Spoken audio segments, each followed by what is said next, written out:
Magandang tanghali mga kasangbahay. Ngayon po ay araw ng Lunes, March 3, 2025. Tayo po ay sa bayang napapakinggan sa Radyo La Verdad 1350, ang UNTV Radio. At una sa mga balita ngayong tanghali. Nagkansela ng face-to-face classes ang ilang mga lungsod sa Metro Manila, bunsod ng mainit na temperatura ngayong araw kung saan inaasahang aabot sa danger level ang mararamdamang heat index. May ilang paaralan ang maagang nag-anunsyo ng suspensyon sa physical classes, ngunit may iba na huli na nagdeklara ng class suspension. Mula sa Quezon City, makibalita tayo kay Jed Naresina live.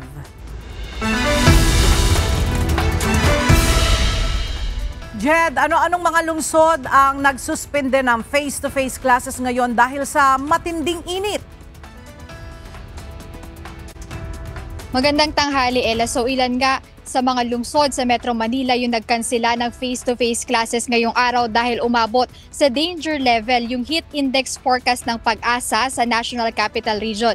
So kasama riyan sa mga nagkansela ng face-to-face classes ngayong araw ay yung lungsod ng Maynila, Marikina, Malabon, Caloocan, Valenzuela at maging yung Las Piñas at Parañaque City.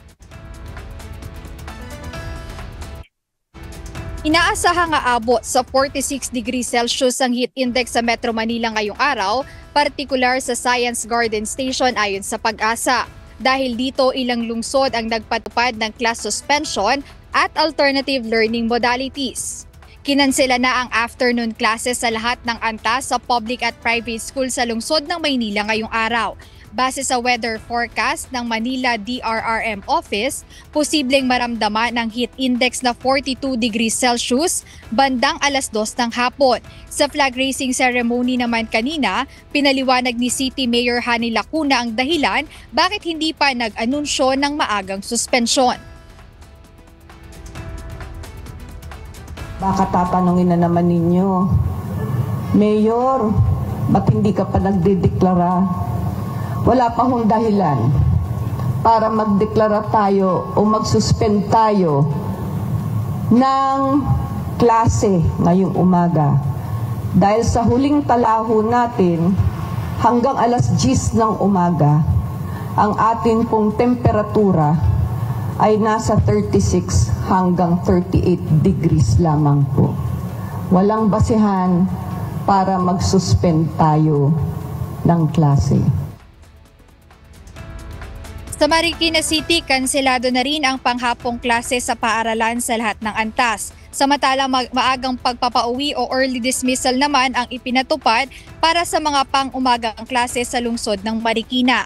Nag-anunsyo rin si Malabon City Mayor Jenny Sandoval na suspended yung face-to-face classes sa lahat ng pampubliko at pribadong paaralan sa lungsod dahil sa inaasahang matinding init na mararanasan ngayong araw. Sa Valenzuela City, ipinatupad ang automatic class suspension ordinance kung saan inilipat sa asynchronous learning ang mga klase sa pampublikong paaralan upang maiwasan ang health risk na dulot ng matinding init. Ipinatupad din ni Caloocan City Mayor Along Malapitan ang asynchronous classes o blended learning para sa lahat ng mag-aaral mula kinder hanggang senior high school sa mga pampublikong paaralan sa lungsod ng Caloocan. Idineklara rin ng pamahalaang lungsod ng Las Piñas at Parañaque na suspendido ang face-to-face classes sa lahat ng antas ng pampubliko at pribadong paaralan sa lungsod ngayong araw. Matatandaang noong nakaraang taon ilang beses din kinakailangang ihinto ang face-to-face classes dahil sa pagtaas ng heat index sa ilang mga lugar sa bansa. Ella, sa ganitong mga panahon, pinag-iingat ng Pag-asa maging ng mga health experts yung mga kababayan natin na umiwas lumabas ng bahay kung hindi naman kinakailangan, lalo na kung tirik yung araw para makaiwas na rin sa mga health related illnesses kapag ganitong mainit yung panahon. At pinapayuhan din yung mga kababayan natin na mag-check o magbantay sa official Facebook pages ng mga city government nila para malaman kung may pasok ba o paano yung mode of learning ng mga estudyante kapag ganitong mga panahon. Ayan muna ang update. Balik sa'yo, Ella. Maraming salamat, Jed Naresina. Muling nagpaalala ang Department of Health sa publiko kaugnay sa mga sakit na maaring makuha mula sa matinding init ng temperatura. Ayon sa DOH, maaring magdulot ng heat cramps at heat exhaustion ang matinding init, kung saan ilan sa mga sintomas nito ang pagkahapo, pananakit ng ulo, pagkahilo at pagsusuka. Dagdag pa ng kagawaran, ang matagal na exposure sa init ay nagpapataas ng posibilidad ng heat stroke sa isang seryosong banta sa kalusugan. Payo ng DOH sa publiko, ugaliin na uminom ng maraming tubig at iwasan ang matagal na pagbibilad sa araw. Base sa forecast ng Pag-asa, mayroong 3 lugar ang makakaranas ngayong araw ng danger level ng heat index. Kabilang narito ang Science Garden sa Quezon City at Clark, Pampanga na papalo sa 46 degrees Celsius, habang 45 degrees naman sa Muñoz, Nueva Ecija. Ayon sa Pag-asa, ang heat index ay ang init na nararamdaman ng ating mga katawan. Nagpaalala ang isang animal welfare advocate group hinggil sa banta sa kalusugan ng mga alagang hayop kapag mainit ang panahon. Kasabay ng inaasahang mataas na antas ng heat index na mararamdaman ngayong araw sa ilang lugar sa bansa, nagpaalala ang Animal Kingdom Foundation sa mga pet owners na ingatan ang kanilang mga alagang hayop ngayong mainit ang panahon dahil sa banta rin ng heat stroke. Payo ng PAWS, laging bigyan ng malinis at malamig na tubig na maiinom ang mga alagang hayop. Mas makakabuti rin kung ipopwesto sila sa malilim at well-ventilated na lugar at huwag ilakad sa labas kapag mainit ang temperatura dahil maaaring masugat ang kanilang mga paa sa mainit na kalsada. Nakapagtala ng malaking pagtaas ng mga kaso ng hand, foot, and mouth disease o HFMD sa bansa. Ayon sa Department of Health, halos 3 beses ang itinaas ng kaso kumpara noong nakaraang taon. Ang detalye sa ulat ni Mia Alonzo. Tripleng pagtaas ng kaso ng hand, foot, and mouth disease o HFMD na naitala ng Department of Health. Sa pinakahuling datos, 7,598 ang naitalang kaso mula January 1 hanggang February 22 sa kasalukuyang taon. Ayon sa DOH, bagamat halos 3 beses ang naging pagtaas nito kumpara noong nakaraang taon, ay mas mababa pa rin nila ito kaysa noong taong 2023 na nakapagtala ng 2,500 na kaso sa unang linggo pa lamang ng Pebrero. Karaniwang apektado at tinatamaan ng sakit na ito ay mga bata. 4,225 sa kabuuang kaso ng HFMD ay mga batang nasa edad 4 na taong gulang pababa, habang 2,069 naman ang naapektuhan sa mga batang nasa edad 5 taon hanggang 9 na taong gulang. Samantala, 52% naman ng kaso ay naitala mula sa Central Zone, Mimaropa, Metro Manila at Cordillera Administrative Region o CAR. Ang HFMD ay isang nakahahawang sakit na kumakalat sa pagtalsik ng laway na may virus. Maaari ring makuha ang virus kapag ang isang tao ay humawak sa kanyang mata, ilong o bibig gamit ang kamay na nahawakan ang bagay na kontaminado ng virus. Kabilang sa sintomas ng sakit na ito ay lagnat, ubo, singaw sa bibig at mga paltos sa kamay, paa at puwitan. Ayon sa Department of Health, bagamat kusang nawawala at bihira ang namamatay sa sakit na ito, ay hindi pa rin ito nararapat na ipagsawalang bahala. Maaari rin itong magdulot ng mas maluhamhang komplikasyon tulad ng meningitis at encephalitis o pamamaga ng utak. Kaya naman, payo ng mga eksperto, sakaling makaranas o magkaroon ng kumpirmadong kaso ng HFMD, pinapayuhan na umiwas munang pumasok sa paaralan o trabaho at manatili muna sa loob ng tahanan sa loob ng 7 hanggang 10 araw. Gayon din ang pagbubukod ng personal na kagamitan ng mga pasyente upang makaiwas sa posibleng pagkahawa. Mia Alonzo, UNTV News and Rescue. Diyos ang aming sandigan, serbisyo publiko ang aming pinahahalagahan.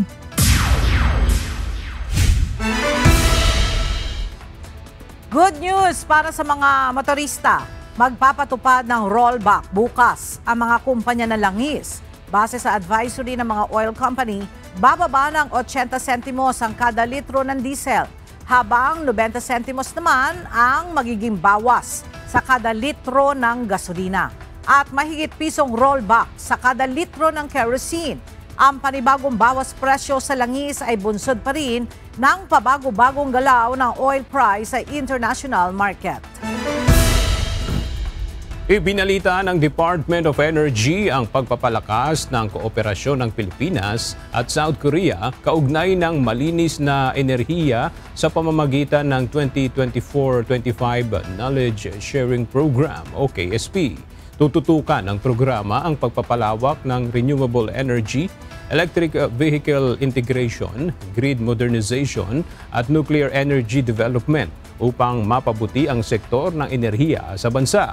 Ipinahayag din ng ahensya na makakatulong ang KSP sa pagbuo ng mga polisiya at makabagong solusyon para sa pangmatagalang seguridad at sustainability ng enerhiya sa Pilipinas. Nais paimbestigahan ng isang House leader sa Kamara ang pagbagsak ng bahagi ng tulay sa Isabela. Sa gitna ito ng utos ni Pangulong Ferdinand Bongbong Marcos Jr. na imbestigahan ang pagguho ng Santa Maria Cabagan Bridge sa bayan ng Santa Maria Isabela noong nakalipas na linggo. Ang detalye sa ulat ni Rosalie Coz.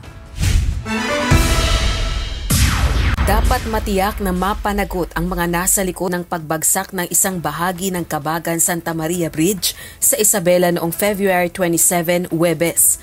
Ayon kay House Deputy Minority Leader, ACT Teachers Party List Representative Franz Castro, hindi lang dapat ang flagman ang sinisisi sa kuna. Kailangan din anyang managot ang contractor at mga opisyal ng Department of Public Works and Highways o DPWH na nag-aproba at nag-supervise sa proyekto. Kung mapatunayan anyang may katiwalian at substandard materials, dapat kasuhan ng mga ito ng plunder at economic sabotage. Kaya naman nananawagan ng kongresista sa Kamara na makapagsagawa ng investigasyon kaugnay ng trahedya. Ito ay upang matukoy ang pananagutan sa lahat ng antas mula sa contractor hanggang sa mga opisyal ng DPWH. Giit ng mambabatas, nakakabahala na 1.22 billion pesos ang halaga ng kaka-retrofit lang na tulay noong February 1 pero nasira na agad. Batay sa ulat ng DPWH, November 2014 sinimula ng paggawa ng tulay pero noon lang February 1, 2025 natapos.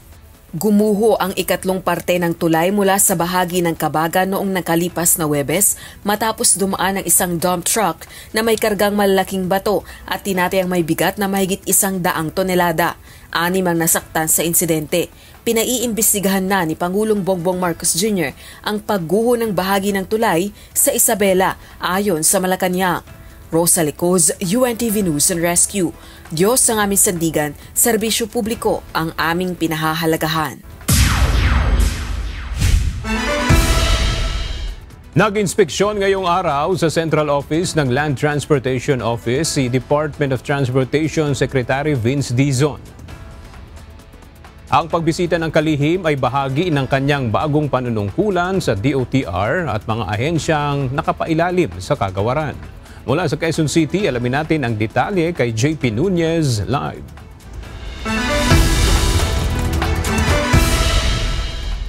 JP, may mga bagong direktiba ba si Secretary Vince Dizon na ibinigay sa LTO? Aga, sa ngayon, yan pa yung patuloy nating inaabangan. Pero sa ngayon, nagsagawa sila ng press conference at inanunsyo ni Department of Transportation Secretary Vince Dizon na dinismiss na nila yung mga LTO enforcer sa Panglao, Bohol. Ito yung mga LTO personnel na nag-viral online dahil sa panguhuli sa isang farmer matapos itong makitaan ng kutsilyo. Ayon kay Secretary Vince Dizon, naging marahas ang mga LTO personnel doon sa kanilang mga ipinakita dahilan para tanggalin sila sa trabaho. Sa video, makikita na sinakal pa at inambaan ng kutsilyo ang matandang farmer sa Bohol. 5 mga LTO personnel yung nakita sa video na tinanggal na nga ngayon ng LTO sa kanilang mga trabaho. Ayon sa DOTR, nasa ospital daw ngayon ang farmer dahil nakaranas ng back pain at mayroong high blood, bunsod na rin ng insidente. Nauna nang sinabi ng ahensya na magsasagawa sila ng retraining sa kanilang mga LTO enforcers kasunod ng insidente. Sa ngayon aga dito sa central office ng LTO sa Quezon City, ongoing pa yung press conference at inaasahang magbibigay pa ng dagdag na detalye si Secretary Vince Dizon. At aabangan din natin kung ano pa yung gagawin niya dito sa inspection, lalo na dun sa issue ng plaka sa mga sasakyan. Sa ngayon, yan muna ang ating latest live mula dito sa Quezon City. Balik sa iyo, Aga. Maraming salamat, JP Nunez. Ipinatutupad na simula pa kahapon ang dagdag toll para sa mga sasakyan na dumaraan ang North Luzon Expressway o NLEX.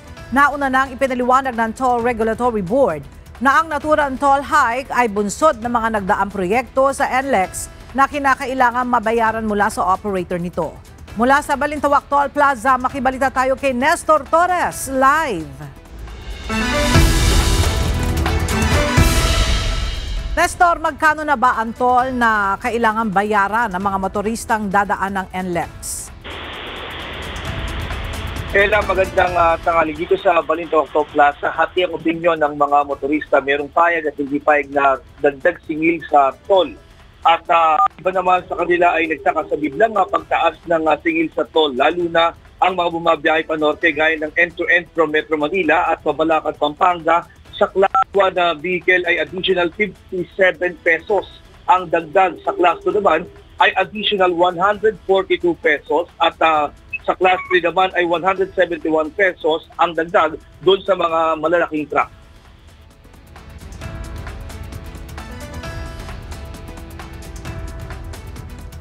Sa topi sa mga motorista kahapon ay kay Julius Corpus, spokesperson ng Toll Regulatory Board, sa ipinatupad na open system mula Balintawak, Caloocan, Mindanao Avenue hanggang Marilao northbound area. Ipinatutupad ngayon ang additional 5 pesos for Class 1, 13 pesos for Class 2, and 15 pesos for Class 3.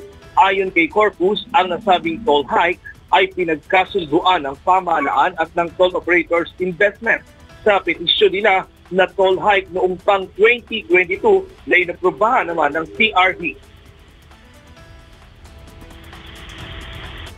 2022, naghain po sila ng petition for an adjustment of toll fee na ang dapat sana'y pinatupad pa noong 2023. Subalit dumaan po ito sa masusing pag-aaral muna ng ating tanggapan at kamakailan lamang sila pinagbigyan at pinahintulutan na makapagdagdag singil dito sa NLEX. Samantala, ayon sa TRB, kailangan din naman ng NLEX Corporation na ma-recover ang kanilang mga pinuhunan.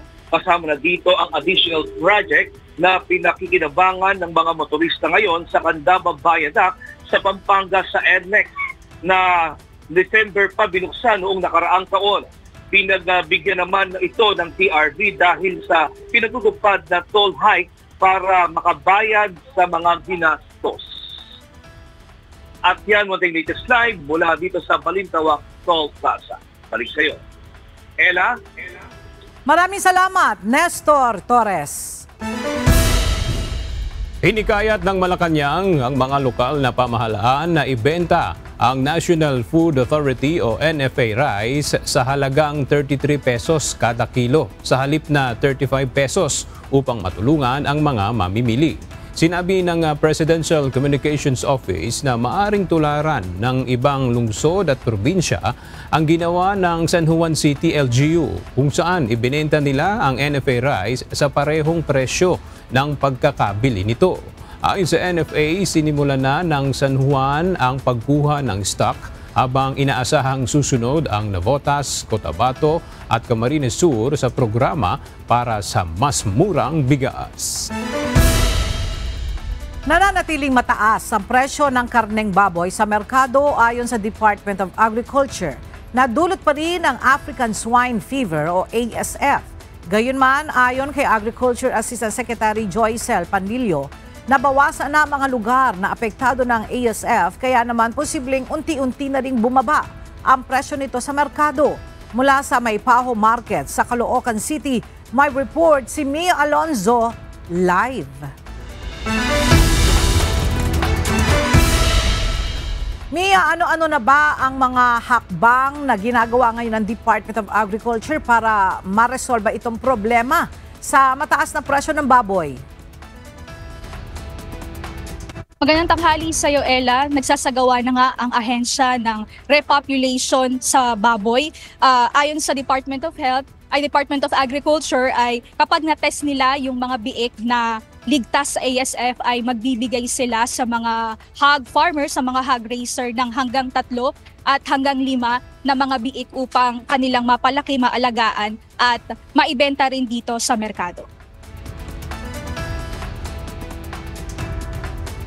Sa naging panayam ng UNTV kaninang umaga kay Agriculture Assistant Secretary Joycel Panlilio, sinabi nito na batay sa pinakahuling tala ng ahensya, mula sa 6,165 na mga barangay na naapektuhan ng African Swine Fever ay bumaba na ito sa 68 as of February 14. Kasunod dito ay nagsimula na ng repopulation ang barangay para makarecover ang mga nag-aalaga ng baboy. Mayroon po tayong project on repopulation. Namimigay po tayo ng mga biik sa ating mga hog farmers na kanila po itong papadamihin at pwede rin po nila itong maibenta sa merkado. At ginagawa din po kasi natin yung vaccination na po talaga ng ating mga hogs at yung ating mga biik para hindi na po sila maapektuhan ng ASF. At kasama din po dito ay yung pagpapaigting po ng ating biosecurity measures. Ayon kay Assistant Secretary Panlilio, patuloy naman ang isinasagawang monitoring ng Bureau of Animal Industry. Sa kasalukuyan ay nananatiling nasa range pa rin ng 400 to 480 pesos ang per kilo ng baboy sa merkado. Sakaling walang maging pagbabago ay pinaplano rin ng DA na magsagawa ng Pork for All program kung saan ang ahensya na mismo ang magbebenta ng baboy para sa mga mamimili. Gayon din ang hakbang ng pagpapatupad ng maximum suggested retail price sa baboy kung magkakaroon pa rin ng labis na pagtaas ng presyo sa mga pamilihan. Meron po kasi kaming tinatawag dito sa aming kagawaran na Inspectorate and Enforcement Division. Yun po ang pwedeng tumingin ng mga namamantala at nakikipag-ignayan din po kasi tayo sa Department of Trade Industry para po kung may sobrang pagtaas ng presyo na nag-amount na po ito sa profiteering, ay ito po ay pwedeng makakasuhan. Ella, sa kasalukuyan, ayon sa Department of Agriculture, sakaling maisagawa at maipatupad na itong mga hakbangin na ito ay magkakaroon na or inaasahan na magkakaroon ng stabilized na presyo ng karneng baboy dito sa merkado, kaling sabay din ng patuloy na pagbaba ng kaso ng ASF sa bansa. Yan munang update, balik sa iyo, Ella. Maraming salamat, Mia Alonzo. Iginiit ng gobyerno ng Pilipinas sa United Nations na iginagalang ng Anti-Terrorism Act ang karapatang pantao sa gitna ng ika-7 periodic report ng bansa sa ilalim ng International Covenant on Economic, Social and Cultural Rights o ICESCR. Ayon kay NSC Assistant Director General Jonathan Malaya, dumaan sa masusing legal na proseso ang lahat ng kasong isinampa sa ilalim ng Anti-Terrorism Act at ang mga warrant of arrest ay patay sa judicial review. Samantala, itinanggi ng NTF-ELCAC ang akusasyon ng red tagging at sinabing nagbibigay lamang ito ng tamang impormasyon tungkol sa terror grooming upang maprotektahan ang publiko. Maraming mga Pilipino ang patuloy na nagtitiwala sa sandatahan lakas ng Pilipinas batay sa pinakahuling survey ng Octa Research. Ikinatuwa naman ng pamunuan ng AFP ang resulta ng pinakabagong survey. Ang detalye sa ulat ni Ryan Lacanlale. Ikinatuwa ng Armed Forces of the Philippines ang patuloy na pagtitiwala ng publiko sa organisasyon. Base ito sa pinakahuling tugon ng masa survey na isinagawa ng Octa Research kung saan 75% ng mga Pilipino ang lubos na nagtitiwala sa sandataang lakas ng Pilipinas. Samantalang 2% naman ang nagpahayag na wala silang tiwala. Isinagawa ang face-to-face survey mula November 10 hanggang 16 nitong nakaraang taon kung saan tinanong ang nasa 1,200 katao na may edad 18 taon pataas mula sa iba't ibang bahagi ng bansa na nagpapakita ng matibay na pag-aproba ng publiko sa mga ginagawa ng AFP tulad na lamang ng external defense, disaster response at peacekeeping initiatives. Pinakamataas na nakuha na trust rate sa Visayas na may plus 88, samantalang pinakamababa sa Balance Luzon na may plus 66 lamang. Sa pahayag ng tagapagsalita ng AFP na si Colonel Francel Margaret Padilla, nagpapasalamat ang sandataang lakas sa ipinapakitang tiwala ng mga Pilipino. Sinabi rin niyang mananatiling matatag ang AFP sa tungkulin nitong protektahan ang soberenya at kapakanan ng ating mga kababayan. Samantala, 78% ng Pilipino naman ang sumusuporta sa lalo pang pagpapatibay ng alyansa at kooperasyon ng bansa sa ibang mga bansang may kaparehong pananaw. 79% naman ng Pinoy ay suportado ang modernization program ng AFP at 83% ang naniniwala sa pagiging neutral ng AFP at itinuturing itong mahalaga para matiyak ang ligtas, patas at mapayapang eleksyon. Ryan Lacanlale, UNTV News and Rescue. Diyos ang aming sandigan, serbisyo publiko ang aming pinahahalagahan.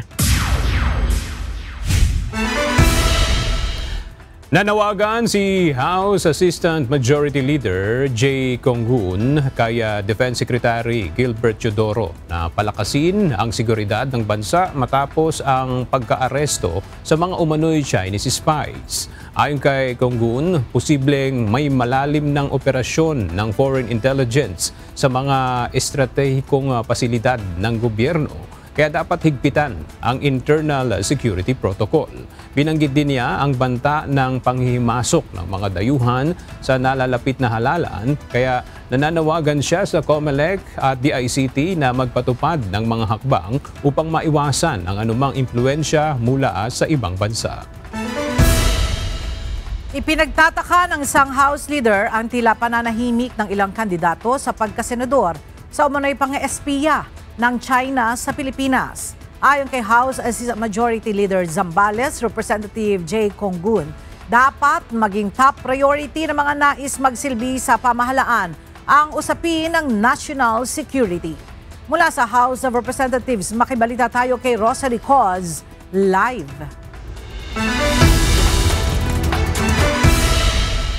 Yes, Rosalie, go ahead. Ella, nababahala si House Assistant Majority Leader Zambales 1st District Representative Jay Conggun sa umano'y kawalan ng reaksyon mula sa ibang senatorial candidates sa tumitinding banta ng pang-espiya ng China sa Pilipinas. Kasunod dito ng pagka-aresto ng ilang pinaghihinalaang foreign spies na nagsasagawa ng surveillance sa mga critical government at military sites. Ang kongresista ang chairperson ng House Special Committee on Basis Conversion. Diit ng mambabatas, dapat maging top priority ng sinumang naghahangad na maging senador ang usapin ng national security. Sa gitna ito ng mga ebidensya ng isinasagawa umanong intelligence gathering operations na iniuugnay sa China. Dagdag pa ni Congressman Conggun, napakalaking issue ng pambansang seguridad, pero bakit tila walang gustong magsalita? Ang Senado anya ang may tungkulin sa paggawa ng mga batas na magpapalakas sa ating depensa, kaya dapat marinig ng publiko kung ano ang plano nila para sa ating kaligtasan. Kasabay nito, hinikayat naman ng kongresista si Defense Secretary Gilbert Teodoro na paigtingin ang counter-intelligence operations at pagbutihin ang koordinasyon ng mga security agency. Balik sa iyo, Ella.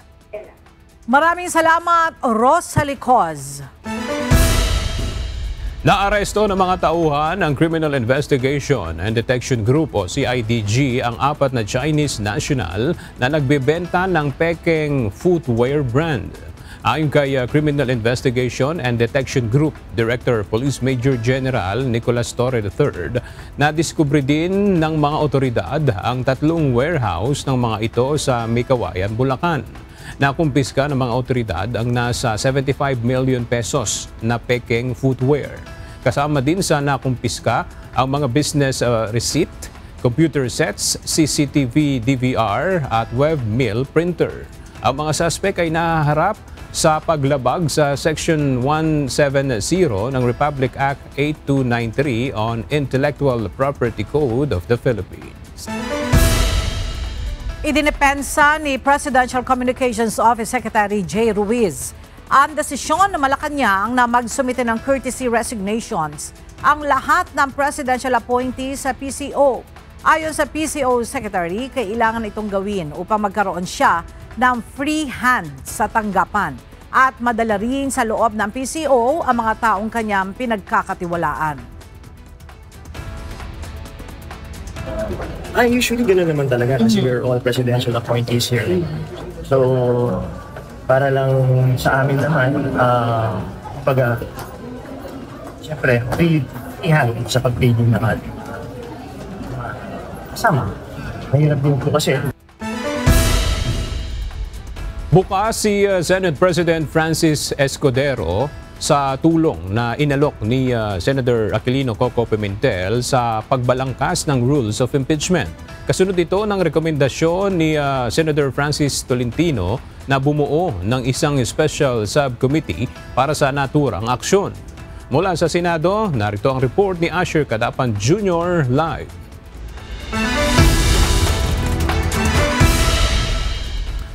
Asher, ito bang babalangkasin na rules of impeachment ang pinal ng gagamitin sa paglilitis kay Vice President Sara Duterte? Aga panukala pa lang ang pagbabalangkas ng rules of impeachment at aaprubahan pa ito ng plenaryo o ng impeachment court kapag nagbalik sesyon na ang Senado. Tinututukan ng ilang senador ang drafting o pagbabalangkas ng rules of impeachment na gagamitin sa impeachment trial kay Vice President Sara Duterte. Ito ay matapos formal na ipaalam ni Senate President Francis G. Escudero sa mga senador ang ilang panukalang amyenda sa rules of impeachment. Kabilang dito ang pag-ootorisa sa tagapangulo ng Senado na mag-issue ng summons o patawag na sa nasasakdal at pangasiwaan ang pre-trial at pagtanggap ng judicial affidavits. Gayun din ang pagkukonsidera sa electronic filing of pleadings na unang beses pa lang mangyayari. Ayon kay Senate Majority Leader Francis Tolentino, maaari niya na itong pangunahan ni Senate Minority Leader Aquilino Coco Pimentel sa pagda-draft ng rules kung nagmamadali ito. Pero si Senator Pimentel, siya member siya ng Political Rules. Gusto niya, siya na yung gagawin kong temporary chairman ng Committee on Rules para siya na yung gumawa ng rules, pwede to create ng subcommittee. Okay. Gusto niya. So pwede yan pa. Sabi ko create ng subcommittee. So libre naman si Senator Pimentel na siya ang mag-draft. Para nagpo-volunteer na kasi siya eh. Walang problema naman ito para kay Pimentel, lalo anyat lima lang silang abogado sa Senado sa ngayon at baka wala anyang choice. Ngunit hihintayin niya muna ang official assignment para rito at pag-uusapan sa kanyang staff. Bagaman kandidato rin si Pimentel para sa darating na midterm elections, tiniyak niya na nakahanda siyang maglaan ng panahon para sa kanilang tungkulin. Sa isang text message, inihayag naman ni Escudero na bukas siya at nagpapasalamat sa alok na tulong ni Pimentel sa pagbabalangkas ng panukalang rules. Ayon sa tagapangulo ng Senado, aatasan niya ang legal team na makipag-ugnayan kay Pimentel kaugnay ng naturang aksyon. Agad nauna nang sinabi ni Senate President Escudero na ginagawa na nila sa ngayon ang ilang hakbang bilang paghahanda sa impeachment trial kay VP Sara Duterte. Kabilang na dito ang pagkasaayos ng rules of impeachment. Ito ay upang mapag-aralan na ng mga senator judges kung sang-ayon sila o hindi sa mga amyenda sa rules. Sa ganitong paraan niya ay magtutuloy-tuloy lang ang pag-usad ng impeachment trial kapag ito ay nagsimula na sa pagbabalik sesyon ng Senado sa June 3. Yan ang latest dito sa Senado. Balik sa iyo, Aga. Maraming salamat, Asher Cadapan Jr. Isang petisyon ang inihain sa Korte Suprema ngayong araw na layong bigyan linaw ang proseso ng impeachment case. Partikular na rito ang salitang forthwith na nakasaad sa konstitusyon. Mula sa Maynila, makibalita tayo kay Dante Amento live.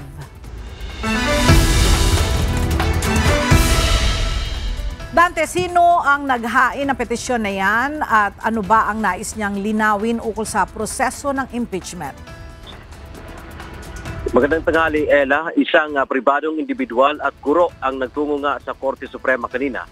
Naghain ito ng petisyon na humihiling ng declaratory relief o paglilinaw sa Korte tungkol sa kung ano ang interpretasyon nila sa salitang forthwith patungkol sa proseso ng impeachment case. May mga magkakasalungat-anyang pakahulugan kasi dito tulad ni Senate President Francis Chis Escudero at mga legal expert na may kinalaman sa impeachment case ni Vice President Sara Duterte. Ako po ay sa gitna and inaantay ko lang po or gusto ko lang po mangyari ano nga ba yung magiging interpretation ng Supreme Court. Nais din itong malaman kung maaari pa ba na mula sa 19th Congress ay tatawid ang impeachment proceedings sa 20th Congress. Gayon din kung hindi ba nalabag ang karapatan mismo ni Vice President Sara Duterte pagdating sa isang speedy trial. Bilang isa niyang taxpayer at rehistradong botante ay may karapatan siyang dumulog sa Supreme Court. Naniniwala siya na ang korte lang ang makakasagot sa mga isyu na kanyang nais na maliwanagan. Yan man ang ating update mula dito sa Maynila. Balik sa iyo, Ella. Maraming salamat, Dante Amento. Umabot na sa mahigit 53 million ang naimprentang mga balota na gagamitin para sa darating na 2025 midterm elections. Ayon sa Commission on Elections, ito ay katumbas ng 76.58% mula sa mahigit 69 million ng kabuang balota na gagamitin sa halalan. Samantala, nasa mahigit 12 million na ng printed ballots ang dumaan sa verification. Target ng COMELEC na matapos ang pag-iimprenta ng mga balota sa darating na March 9. Kailangan maghanda ang Pilipinas dahil nasa kritikal na sangangdaan ngayon ang mundo. Ito ang binigyan diin ni retired Supreme Court Justice Antonio Carpio sa isang forum hinggil sa West Philippine Sea noong Sabado. The Philippines must prepare for the worst by strengthening its self-defense capability at all cost.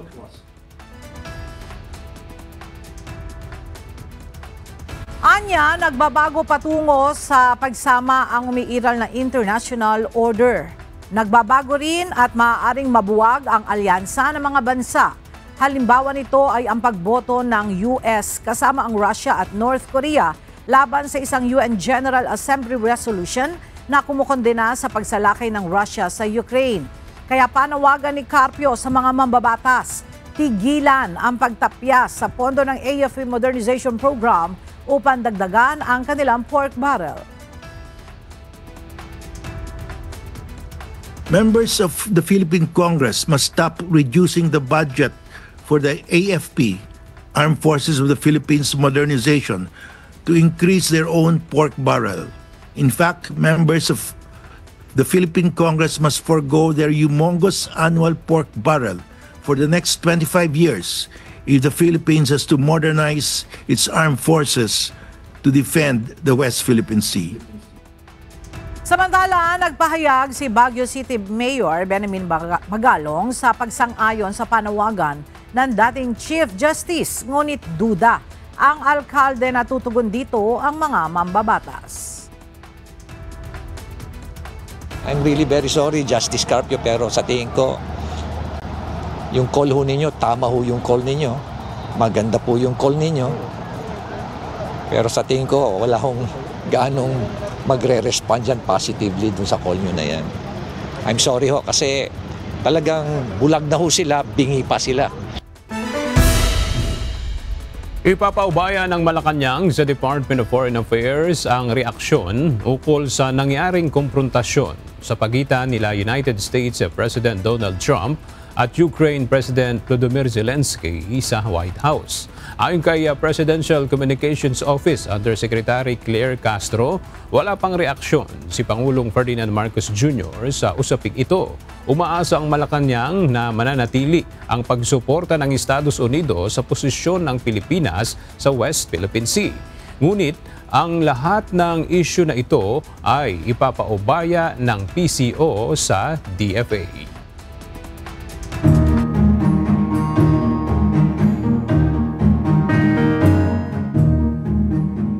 Nagpatupad ng adjustment ang Department of Education Region 7 sa mga outdoor activities na bahagi ng Western Visayas Regional Athletic Association meet sa probinsya ng Antique.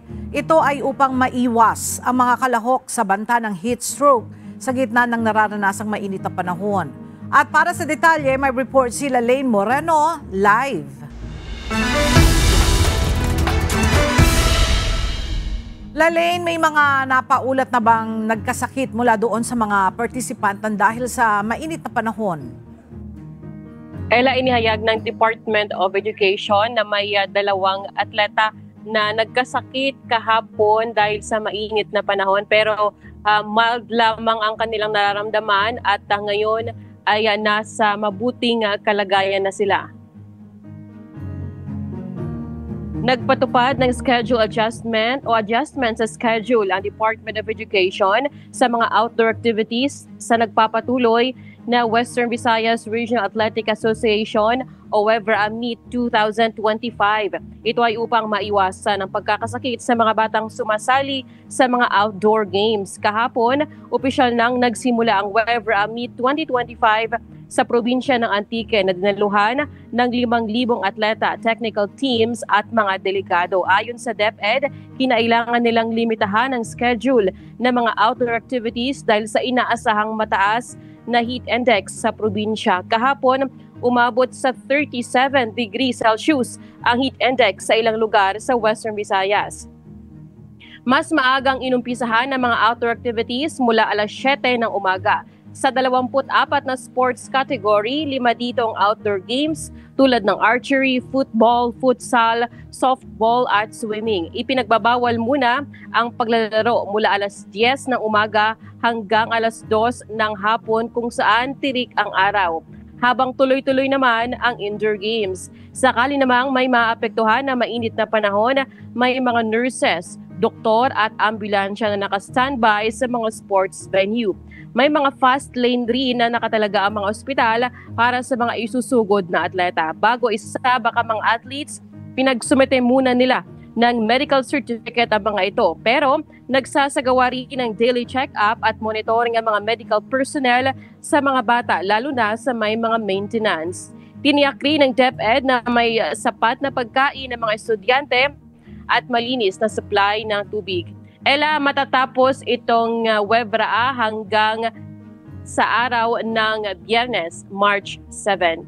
Yan naman ating balita mula rito sa Iloilo City. Balik sa iyo, Ella. Maraming salamat, Lalaine Moreno.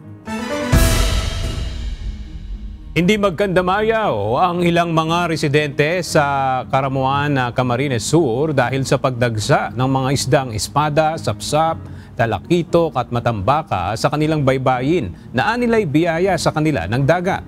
Narito ang report ni Alan Manansala. Ilang araw na ang buhos biyaya ng dagat na nararanasan ng mga residente sa baybaying sakop ng Barangay Paniman, Karamuan sa Camarines Sur. Halos dagsa kasi ang maraming isdang napadpad sa kanilang lugar. Kabilang sa mga nahuhuli ng mga residente ang mga isdang espada, sapsap, talakitok at matambaka kung tawagin sa kanilang lugar.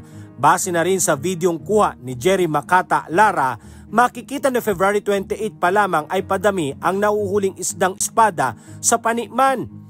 Hanggang sa dumating ang araw na halos hindi na nila maiangat ang lambat sa sobrang dami ng huling isda. Kaya hindi magkanda humayaw ang maraming residente sa kanilang tinatamasa ngayon mula sa biyaya ng may kapal. Alan Manansala, UNTV News and Rescue. Diyos ang aming sandigan, serbisyo publiko ang aming pinahahalagahan.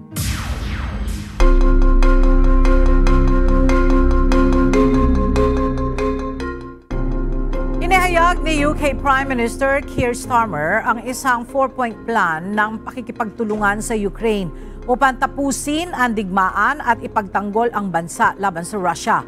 Ayon kay Starmer, 18 leader ng UK, France at iba pang mga bansa sa Europa kasama na si Ukrainian President Volodymyr Zelensky sa naturang summit para sa Coalition of the Willing.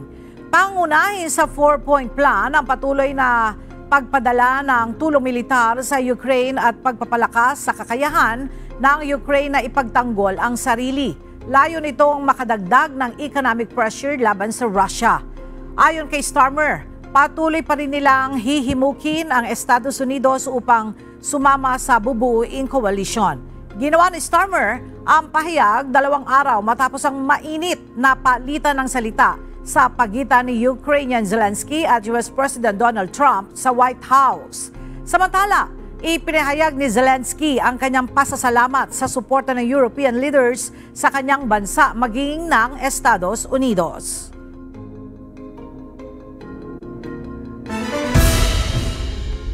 Kakausapin ni Prime Minister Justin Trudeau si King Charles III hinggil sa pagtatanggol sa soberanya ng Canada.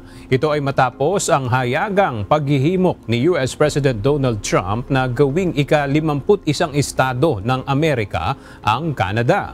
Hindi naman kinatuwa ng mga Canadian ang sinabing ito ni Trump. At hayagan ding pinagdiinan ng mga lider ng Canada na walang mangyayaring diskusyon hinggil sa pagiging parte ng Estados Unidos. Ayon kay Trudeau, sisikapin niyang maisama ito sa pag-uusapan nila ni King Charles sa meeting nila ngayong araw.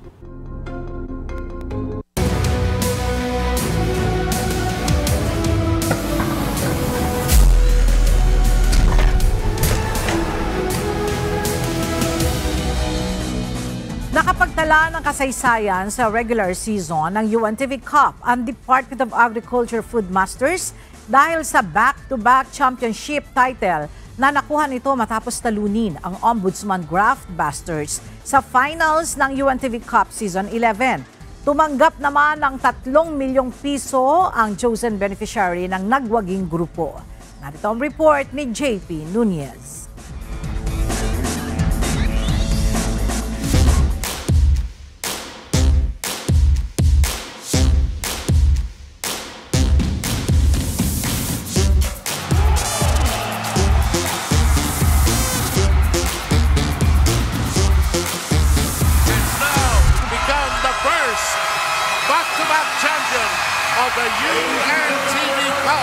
Hindi na pinayagan ng defending champion na Department of Agriculture Food Master na i-extend ang serye ng finals ng Season 11 ng UNTV Cup. Sa kanilang bakbakan kontra Ombudsman Graft Busters sa PhilSports Arena sa Pasig City kagabi, tinapos na ng DA Food Master ang laban ng may 8 puntos na lamang sa score na 101-93. Sa first half ng laban, tila ipipilit pa ng Graft Busters ang third game dahil 16 na puntos na kalamangan ang kanilang iniwan sa score na 53-37. Naniwala ang fans ng Graft Busters na may susunod pang game habang ang fans naman ng DA Food Master ay hindi nawala ng pag-asa sa second half. Game 3! Go, Ombudsman!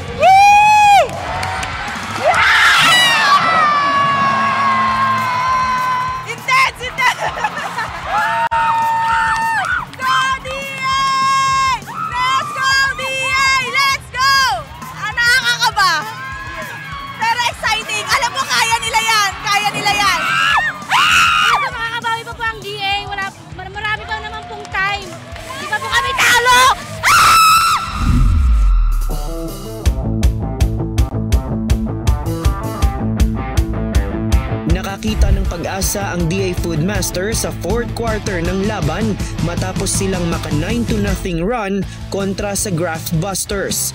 Nakatulong sa pagdikit ng puntos ang end 1 at layup na nakuha ni Sean Ko. Hanggang sa huling segundo ng fourth quarter, hindi na hinayaan ng Food Master na makabawi pa ang Graft Busters. Sa kauna-unahang pagkakataon sa kasaysayan ng regular season ng UNTV Cup, naitala ng DA Food Masters ang back-to-back championship title. Nag-regroup kami, nag-discuss kami na yung mga lapses namin na dapat din na mauulit sa second half. Unti-unti, once na makarating tayo, makadikit tayo, atin to. So positibo lang lahat. Ang dami ng turnover, ang dami na lang fast break. So na-contain namin lahat yun. Kaya naka-full court press kami para hindi nila mag-dictate yung laban.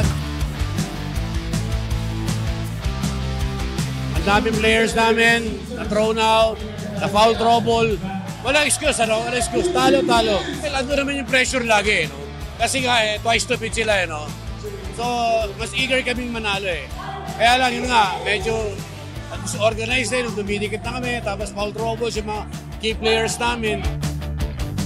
Inirang naman na Most Valuable Player o MVP ng laro ang guard ng DA Food Master na si EJ De Guzman.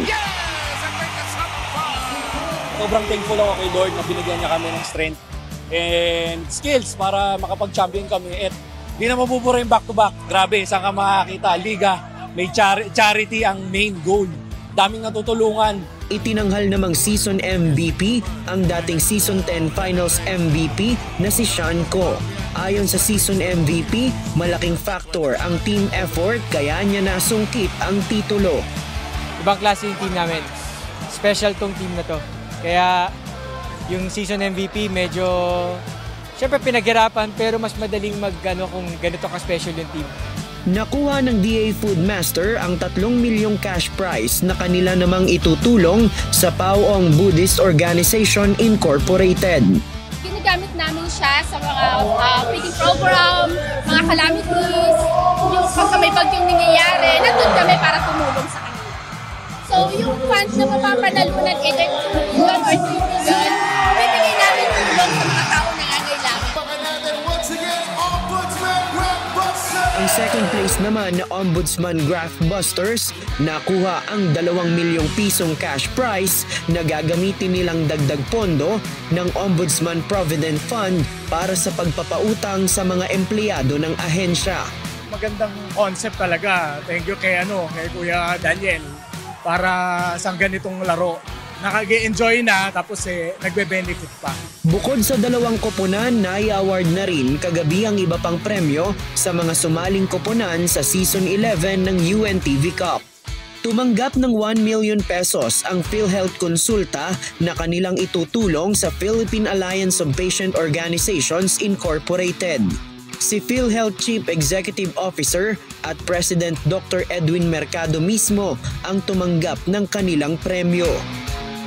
Sobrang laki po nung tulong kasi nga po yung advocacy nila, consciousness ng mga pasyente kung paano makaka-access ng care. So di po lingid sa atin na napakalaki po ng gastusin ng mga malulubhang sakit. 500,000 pesos naman ang nakuhang premyo ng SSS Pension Boosters bilang 4th placer na kanila namang ilalaan sa SSS Provident Fund. Habang ang mga koponan naman na nagtapos sa joint 5th to 10th position ay tumanggap ng tig 200,000 pesos. Kabilang dito ang Judiciary Magis, Comelec Vanguards, AFP Cavaliers, PNP Responders, BJMP Greyhounds at GSIS Furies. Ang mga koponan naman na nagtapos sa joint 11 to 15 place ay nakatanggap ng tig 100,000 pesos. Kabilang dito ang Senate Defenders, DENR Warriors, NHA Home Masters, DFA Emissaries at DOJ Beacons. Sa kabuuan, umabot ng nasa higit 8 milyong piso ang naipamigay sa lahat ng koponan sa Season 11 ng UNTV Cup at lahat ng ito ay tax-free. Tunay na win in sports at win for charity sa nag-iisang liga ng mga public servants. JP Nunez, UNTV, News and Rescue. Diyos ang aming sandigan, serbisyo publiko ang aming pinahahalagahan.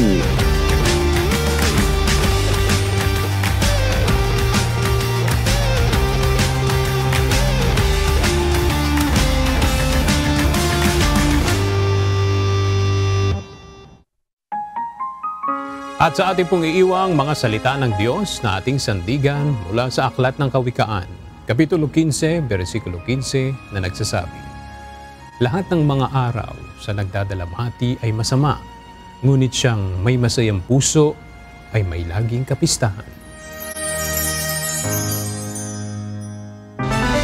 At yan ang mga balita ang aming tinutukan at inaksyonan. Dahil sa aming pagbabalita, una ang pagkalinga sa kapwa. UNTV CE News, may balita saan mang panig ng daigdig. At dito sa UNTV, Diyos ang aming sandigan, serbisyo publiko ang aming pinahahalagahan. Magandang tanghali.